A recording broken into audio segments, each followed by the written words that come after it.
Hello, everyone, and welcome to The Wrap, brought to you by Michigan Medicine Headlines. I'm Dan Ellman with the Department of Communication. Today, we're going to discuss the Michigan Pioneer Fellows Program and its importance in the organization. But first, be sure you go and get caught up on any episode of The Wrap you may have missed. You can find all the shows on iTunes, Stitcher, Google Play, or any other podcast hosting platform. New shows can also be found on the Michigan Medicine YouTube channel and as part of the Headlines Week in Review. With that, let's bring in Dr. Carol Parent and Dr. Alex Knights. Thank you so much for being here today. Can you first explain your roles in the organization and in the Pioneer Fellows program? Hi, Danielle. Thank you. My name is Carol Parent. I am a professor of pharmacology as well as a research professor at the Life Sciences Institute. And I am the director of the Pioneer Fellows program that we're going to talk about today. Hey, Dan, I'm Alex. I'm a postdoc in the Department of Orthopedic Surgery in Michigan Medicine. I was a Pioneer Fellow from 2020 until 2023, and it's great to be here talking to you. Outstanding. Well, we're happy to have both of you here. And I know, Alex, you'll be able to give some really unique insight as being a fellow in the program. But Carol, let's start with you. What exactly is the Pioneer Fellows program and what was the inspiration behind it? Yeah, so the program is really aimed at recruiting motivated and highly accomplished scientists that want to pursue postdoctoral fellowships within and really are interested in having research-intensive careers. So the way you can kind of think about it is a bit of a program that leads the way for postdocs to find their way to transition into an independent program. So much like during your graduate studies, you have a graduate program that really nurtures your how you navigate your studies to become a PhD. For the Pioneer program, we think about it in a similar way where we want to help the postdocs really attain their goal of getting an independent career. And that happens through a lot of you're just thinking about it early on and knowing what to do to get to those positions. So what makes the program unique compared to other postdoc opportunities? I think there's three main things that maybe make it really unique. So the first one is that it's a very intense program in the context of mentoring. So the directors of the program are very much involved in mentoring the fellows on a monthly basis. We meet with all of the fellows for scientific sessions and other things like that. And we provide pretty extensive career development type of initiative to help in grant writing, in oral presentations, in organizing a symposium, in applying for jobs and things like that. So this would be like the second aspect of it, to really provide a lot of career development activity that are really designed to think about what's going to be my next step. How can I get this position? And the third thing I think is perhaps the most important is that by having these cohorts of postdocs or fellows that come together under the program, you build this community, this cohort of fellows that see each other on a monthly basis, and actually more because they become very much a community together. And I think having that type of resource to see your colleagues go through the process of applying for a grant, getting the grant, going for job interviews, and being exposed to that and during our monthly meetings brings this energy and I think also kind of shows the fellows that, oh yeah, I can do it because I have these models in front of me, and we talk about it every single month. So I think to me, that's probably the most unique things about the program. Yeah, it's creating a community. Yeah. That can carry with you throughout a career. I think that's great. Now, I know the program emphasizes collaboration across the life and biomedical sciences. Can you also talk about the inclusion of clinical units in the program and how clinical research fellows are integrated and supported by the fellows program? Yeah, that's important because I think in general, postdoctoral fellows are mostly associated with basic sciences or, sciences that are maybe less, associated with clinical research. But actually, we are very much encouraging clinical fellows that are doing research-intensive fellowships to apply to the program, to get involved, because in the context of also for them to pursue these research intensive careers, the program is very well suited to help them, again, be in this cohort, be able to network and interact with fellows in the similar type of environment. Yeah, absolutely. All right, Alex, let's turn to you. What was your experience like as a Pioneer Fellow? Well, I want to just say it was a fantastic experience from the get-go. And I don't think I would be sitting here today in the position that I am without the Pioneers Fellow program. So hopefully that's a good way of summing things up. But I started in the summer of 2020 as a Pioneer Fellow. And so, a lot of our early interactions were very remote, very virtual. But the good aspect of that was it was at least some scientists to talk to and interact with and to help me kind of orient myself at the start of my postdoc journey. And so I was set up with mentors through the program, kind of like a committee and also more direct mentors. I met with them very frequently. And it really gave me direction and motivation at a time when things were, very unsure, right? Even when we got back into the lab, I had a solid framework to work within. And I really got a lot of direction out of that. So that was a fantastic aspect of getting into the Pioneer Fellows program for sure. Yeah, it was obviously a very interesting time, but probably an extremely important time for you to create these connections, right? Because if you didn't have those, then you'd almost have no connections at all beginning your career, right? That, you were completely isolated at the time as everyone was. Yeah, absolutely. I totally agree with that. It kind of forced you to get outside of your bubble, interact with mentors and colleagues who you might not otherwise have interacted with. It was all people were kind of open to that. Everything went virtual and everyone was figuring out. And you were like, oh, how about we just set up a Zoom meeting for all of us every 2 weeks? And it just worked. And now we get to do that sort of thing in person, just less frequently. So, yeah. Can you dive a little bit more detail? What kind of professional development opportunities did the program offer to help prepare fellows for their future careers? So like Carol mentioned, we have a monthly sort of seminar workshop session for all of the fellows, and the directors are there as well. And the breadth of topics is enormous, right? So some of the key ones are that Pioneer Fellows will present their research, whether that's kind of the latest stuff or a more polished project. Maybe they'll share their specific aims for a grant and get feedback on that. So that's one aspect to the workshops. And then there's kind of more the professional development and training side. So maybe the directors will run a session on NIH funding mechanisms and specifically the K99 mechanism, the ins and outs of it, all the administrative side of things, what you need to properly be prepared for these transition grants. That was a big focus. And then other examples, right, is we'd have a search committee or department chairs come in and do a panel discussion. There'd be new faculty that would also do a panel discussion and kind of share their experiences. So we would get like the whole spectrum of the academic career and learn from people who've gone through the process at one point or another.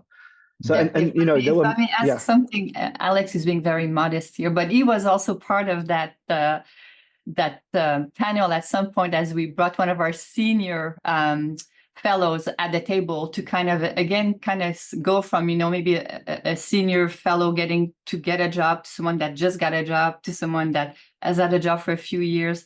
And Alex was instrumental in doing that also. Yeah. Yeah, that's awesome. Now, Alex, reflecting on your journey from 2020 until now, I know research is always evolving, right? No matter what stage you're in. Can you talk a little bit about how your initial research project that began in 2020 has evolved to sort of now the research that you're doing today? Yeah, absolutely. So when I joined the Pioneer program, it was kind of a new start, a fresh start scientifically for me. And I was given the opportunity to engage with new mentors, new kind of scientific connections, and kind of launch a whole new research project in a new field for me. And that kind of set me on the road towards where I am now, essentially. I was able to propose this project for the Pioneer program that then led to laying the foundation for my K99 aims, which I was successful in getting. And then kind of those aims have morphed into sort of the basis for my entire independent research program. And so kind of from the evolution perspective, right, it's kind of been growing and growing and growing and until I've established myself and kind of what I want to do, the niche that I want to carve out. And I guess one other thing I want to touch on is the emphasis on getting mentors from different departments, different areas is really, really important for a young, like a postdoc or a young trainee who's trying to carve out their own niche, right? You don't just want to become a carbon copy of one mentor, right? It's great to learn from the experience and skills of people in different labs, different domains, so that you can truly have an independent, unique research program. So I think I've definitely gotten that. That's one of the best things of the program. Excellent. Now, this next question, I'd like to actually get both your perspectives on, because you may have different views and answers to it. But what would you say, and maybe Carol, will start with you, would make a successful fellow who participates in this program? I think for me, it just has to do with having this this passion for science, this dedication, the thrill of wanting to have your own. Your own, I want to say your own lab, but this is not only open to or not only designed to cater to people that want to go in academia. There's very good situation where there's positions in pharma or in industry that also require very similar skills. So, but just I think that to be dedicated to your research, to your willingness to participate, to be part of the cohort, to be a good listener, and to really try to get the most out of the environment, to me is really all you need almost. Really, I think the rest comes from the system and the program around you. Yeah, I agree with that for sure. I really like the name of the program, the Pioneer Fellows. I think that the description of a pioneer kind of encompasses what a fellow should be, trailblazing and trying new things, meeting new people, coming up with ideas and testing them. And so I think that the program gives a lot, the directors give a lot. We're very lucky to be in the program, but you get out of it as much as you put in, right? So you want to make the most of those monthly seminars and workshops, engage in those, connect with other colleagues, other fellows, mentors. And we hold a symposium every year, and it's great to get involved in that, because if you go into academia at one point or another, you'll be involved in some conference, whether it's organizing it, being up the front, or being behind the scenes. So you get out of the program what you put in. And I certainly think that's been a fantastic aspect of the Pioneer Fellowship.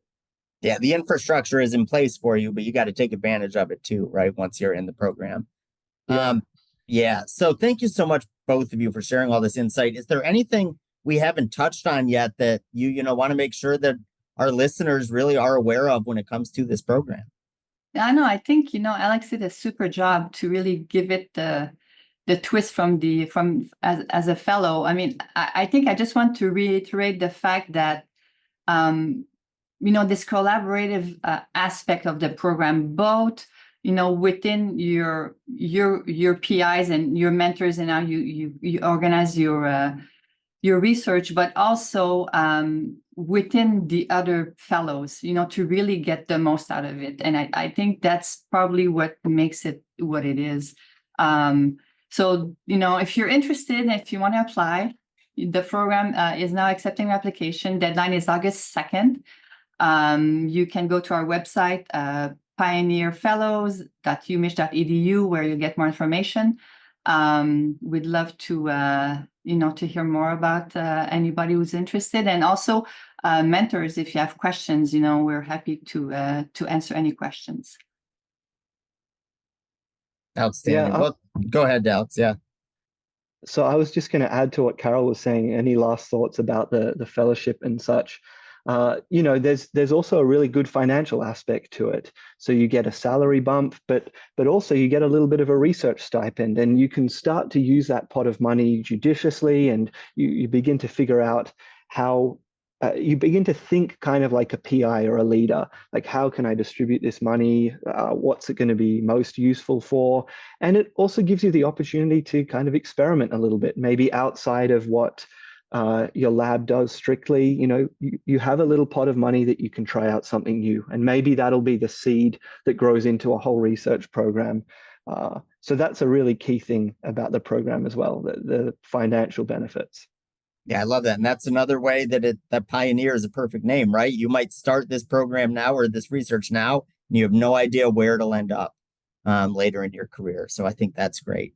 Thank you so much, Carol and Alex, for sharing your insight into the Pioneer Fellow Program. If you want to learn more about it, go to mmheadlines.org. That's mmheadlines.org. All right, it's time for the lightning round, when we ask one of our guests 4 quick fire questions. Carol, you're going to be in the hot seat today. Are you ready to go? Yeah. All right. Who would you say has been the biggest influence on you during your career? Oh my God. I think if I just think about my academic career and where I'm at now, it has to be actually, and this is not arranged in any way, Danielle, you can say, right? You didn't ask me before, but it's really actually my postdoctoral advisor. Okay. Back when I did my postdoc, where, I came from a very green PhD student, excited about everything. And his name is Peter Deriotis. I was at Johns Hopkins, and he was just an amazing mentor, an amazing scientist. He made me think the way I think now, appreciate research, and, this innate curiosity about just getting to the answer and being so passionate about science. So I would say that he's the one that really molded me the best. Yeah, I love it. All right. Now, on a slightly lighter note, the weather is scorching hot this week as summer has officially arrived. What is your favorite season when it comes to the weather? Me again? Yes, you again. It's going to be you for all 4 questions. Oh, no. We could throw Alex in there if you want to sacrifice Alex. You can chime in. I mean, seasons, I would say, honestly, I think that Michigan weather in general, I kind of love, because you get a little bit of everything. And usually the summers here, aside from this week, are usually pretty fantastic. So I'm a 4-season type of person. So I kind of like the diversity. Alex, what about you? Yeah, there's something to love about every season. For sure. And so you've really just got to embrace all 4 seasons here in Michigan. I think that's fair. And summer wouldn't be so good without winter and things like that, right? You got to go through the lows in order to achieve the highs. All right. We're going to have both of you answer all of these because it's going to be more fun that way. All right. So this week was National Vanilla Milkshake Day. Now that seems pretty bland when it comes to desserts. So what is your favorite dessert? Okay, Alex, go for it. Yeah, I would never say no to a creme brulee. Oh. I love to try creme brulees from every restaurant that I go to around the world, wherever. Alex, that's exactly my answer. Wow. I didn't even know that about you. That's how I judge the restaurant. Yeah, it's on margarita the creme brulee, huh? So, yeah, margarita pizza for mains and creme brulee for dessert. Those are my standards. Any restaurant in the world. Outstanding. Well, you two are gonna have to go out for some good creme brulee. Yeah. All right. So I'm about to embark on a road trip down to Hilton Head, South Carolina. Now, it's not necessarily my dream destination. I don't love the beach, but where would be your dream summer vacation destination? I'm an easy person. I love everything. I'd love to go to a big city to visit museums and have fun, listen to music. I love the ocean, and I love to put my feet in the water. I love skiing.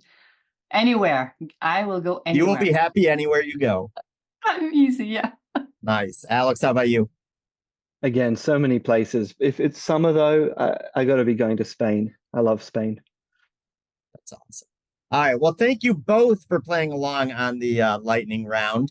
and for sharing your insight into the Michigan Pioneer Fellow Program. If you want to learn more about the program, go to headlines at mmheadlines.org. That's mmheadlines.org. While you're there, you can check out other featured stories from this week, including insight into the important work performed by the organization's phlebotomists and a celebration of Juneteenth. Find those stories and much more at mmheadlines.org.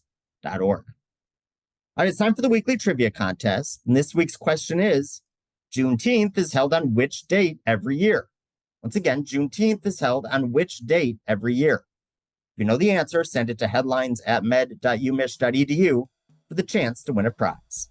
That's all we have for today. Carol and Alex, thank you so much for joining us. And thanks, as always, to all of our listeners and viewers for everything you do for patients, families, and each other.